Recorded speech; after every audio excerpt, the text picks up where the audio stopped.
Clear রাস্তাটা block হয়ে যাইতেছে, পিছনে জ্যাম শুরু হয়ে গেছে। এই যে নামা যাত্রী আসতে থাকো, ওই যে যাত্রী নামাইতে আছে।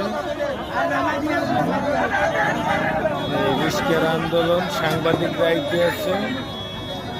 সব রিস্কে লাগো। দাবিটা কি এ ভাই, আপনাকে দাবি কি?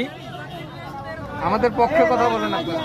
বলেন আপনাকে দাবিটা কি বলেন। আমাদের দাবি আমরা গরিব মানুষ, আমরা বাংলাদেশের সন্তান, আমরা বাংলাদেশে যদি আমরা মনে করেন যে গাড়ি ঘোড়া চালায় না খাইতে পারি, তাহলে আমাদের এই সরকার। আপনারা চান মিরপুর এলাকাটা আপনাকে ছাড়িয়ে দেন? জি, আমরা চাই যে যাতে গাড়ি মেন রোডেও চলতে পারে, এই তো? জি, আমরা চাই যে মিরপুর জুনটা আমাদের লাগে ছাড়িয়ে দিক, কিংবা আমাদের একটা নির্দিষ্ট জায়গা দিক। হ্যাঁ, ঠিক। আমরা জানি এই মিরপুর জুনের ভিতরে সব রোডে অটো চললে সমস্যা কোথায়? কোনো সমস্যা নেই। আমরা সব